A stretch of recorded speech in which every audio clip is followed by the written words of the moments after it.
If you're as fast as the Flash, then, you're gonna have a whole load of powers. But there's also powers that you really wouldn't expect, and they're even weirder than last time. That's what we're exploring today. Let's do it. In at 10, running on air. In a display of incredible speed and resourcefulness, Barry Allen, the Flash, once embarked on a remarkable feat during the Silver Age. Jumping out of a plane, he utilized his powers to race across the surfaces of numerous clouds. Employing his understanding of the clouds and their water vapor, using them as temporary support, Barry ingeniously skipped across the clouds, basically defying gravity with the help of his super speed. He was moving so fast this dude ran on clouds. As the fastest man alive, Barry's remarkable agility and speed also granted him alternative options when, terrain is limited. In a remarkable demonstration of his abilities again, he moved his legs with such extraordinary speed and force that they compressed the air molecules beneath him, making basically just a staircase for him to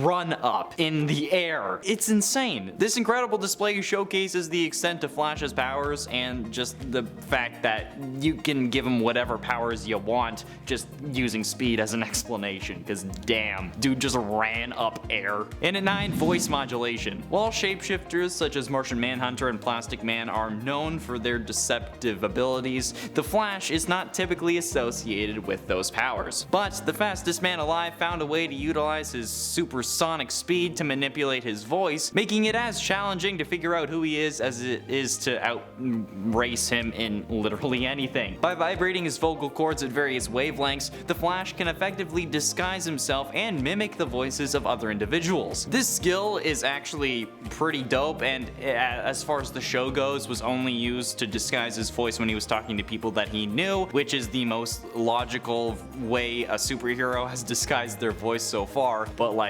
damn, he was also able to subtly use makeup and this ability to deceive members of the Rogues Gallery, leading them to believe that he was one of their own. In at 8, teleportation. There was this comic called The Human Race, wherein a group of cosmic gamblers who existed at the edge of the universe traveled around the cosmos and made bets with each other for fun. They were ultra mega powerful, so this was their only form of entertainment. They picked up speedsters throughout the cosmos and made them race against each other while placing bets on it like some weird horse race. But the speedsters who lost got their home planets destroyed. Yeah. In one such bet, Earth gets the attention of these cosmic gamblers, and Wally West, the current Flash and the fastest man alive, became the representative for Earth. During a race with the fellow speedsters in the bet, Wally, who realized the cosmic gamblers will never refuse a friendly bet, proposes another one with those gamblers that he will reach Earth before they can. The fact that the cosmic gamblers can teleport made them extremely cocky, so of course they're going to take it, but god damn. Using the kinetic energy of everyone on Earth and then some, Wally ran at what is called the trans-time velocity, fast enough to beat teleportation, which is 23 trillion times faster than the speed of light, which is an unfathomable number. He reasonably should have lost and gotten the whole planet destroyed, but he didn't, so there you go. He can run as fast as teleportation. And at 7, flying. This also isn't even a joke or a technicality. In the Justice League Unlimited episode I Am Legion, Wally West, who was the Flash at the time, faces a situation where he plummets from a jet with no means to halt the fall. Quick on his feet though, or I guess quick on his stomach, Wally comes up with a plan and starts rapidly spinning his arms. The resulting gust of wind becomes so powerful that it not only slows his descent, but allows him to hover in mid-air like a helicopter. However, lacking experience in flight, Wally struggles to actually control this and veers off course until he crash lands on a beach, but the instance demonstrates that the Flash can fly using his powers if he does so effectively. Both Barry and Wally, along with other speedsters harnessing ample Speed Force energy, are able to actually take flight by generating force resembling a helicopter with either their arms or their legs. Once airborne, they can then maneuver their flight trajectory using the same techniques, or run atop clouds and other airborne surfaces, as I mentioned earlier. And at 6, anti-death equation. This is the opposite of the anti-life equation, but I wasn't going to call it the pro-life equation. The anti-life equation stands as a legendary concept coveted within the expansive DC universe. Darkseid, the relentless pursuer, always seeks to unravel unravel this enigmatic formula, whatever the case may be, which has been depicted in various ways by different writers. It has been portrayed as proof that existence is ultimately meaningless, and as an inherent concept within the minds of sentient beings, enabling absolute control and domination. But while the anti-life equation holds immense power, it finds its match with the Speed Force. Barry Allen, as the Flash, possessed the ability to defy the equation's influence through physical contact, demonstrating the extent of these extraordinary capabilities with Iris. In a moment of heroics, Barry used this power to rescue Iris West, who's in this universe the aunt of Wally, not his sister, from the clutches of the equation with a kiss. Yeah, just by kissing her, Barry counters the equation's grip, showcasing that the Speed Force is basically all-powerful. Okay, that's nuts. Halfway through into number 5, Life Extension. After the events of Flashpoint in the DC animated universe, in a desperate bid to survive after being shot, Eobard Thawne tapped into the powers of the Speed Force, channeling it into his body to prolong his inevitable death. This granted him a brief extension of his life by vibrating his body extremely fast before succumbing to his wounds, allowing him to return to the altered timeline that Barry had created. However, the Speed Force couldn't heal his injury, and Thawne had to be cautious not to exert himself too much as it depleted his borrowed time. Determined to acquire the coveted Get Out of Hell free card, he mercilessly eliminated several members of Dr. Fate's Task Force X. Though he eventually obtained the card, a climactic encounter with Bronze Tiger resulted in the loss of his fingers and the card itself. So in a final confrontation with Deadshot, he gets gravely injured and is riddled with multiple bullets,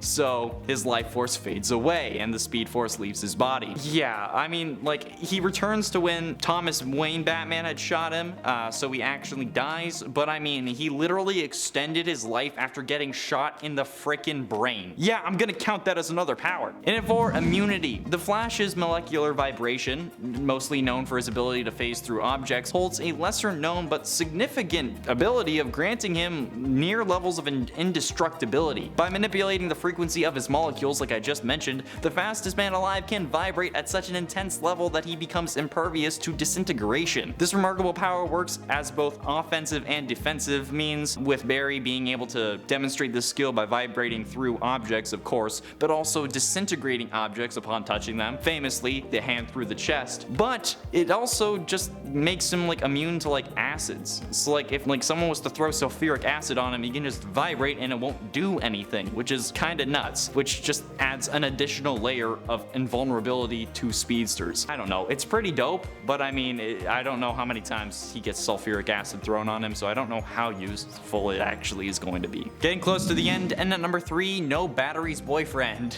Okay, I'm sure you can get where this is going, but I'm gonna say it anyway. This was touched on within the show, and there have been jokes made about it throughout the years, but while some say that the fastest man alive wouldn't be able to make a romantic experience good, I'd say that it's actually probably the exact opposite in practice. Hear me out, okay? While yes, to the rest of the world it may seem like it took a second for it to end, but the ability to give others temporary speed or bring them into flash time like we see in the show, that 1 second could be an hour for the couple, okay? Like, the flash time thing is such an insane ability. I mean, like, he was able to do a full episode of the show before a nuclear bomb exploded, okay? It's the ultimate time saver, and it makes it even more romantic because you're literally the only two in the world for that time. And I mean, also, the dude can vibrate, which is why I called this number No Batteries Boyfriend, okay? You think that he's gonna go off in a second? You'll be off just as fast, and then you'll have a kickback like a damn cannon, okay? No wonder he ends up having kids in basically every timeline, and it's like almost always twins.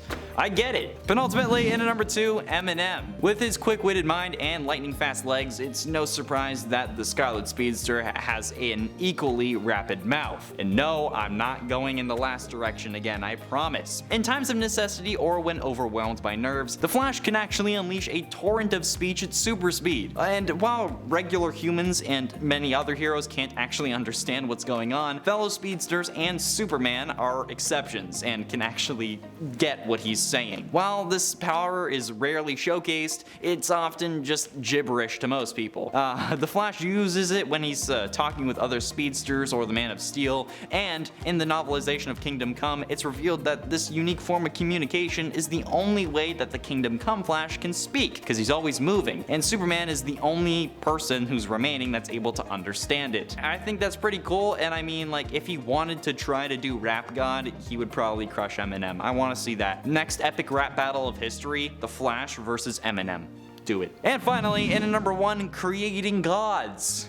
God. Going to the CW, okay? From a crisis where every Earth gets destroyed, it's hard to make any other story seem worth it, okay? But the absolutely crazy thing is that following the next season of The Flash, the season 7, they actually upped the stakes by having Barry fight the literal Speed Force, okay? And it was a reborn Speed Force. That's what this number is about. Barry ended up getting the Speed Force killed when Oliver Queen as the Spectre brought out his full potential because, you know, they had to save the multiverse. But after it died, Barry and Iris essentially birthed another one, but at the same time created 3 other forces that were all evil for one time or another, okay? And then the others eventually get onto their side and become good, but then the Speed Force wants to kill them, and then it also looks like it's Barry's mom again, and they start calling her Nora. It's a weird storyline, okay, I will admit, and Barry fighting the thing that gave him his powers doesn't make sense because it could just take him away and then win. But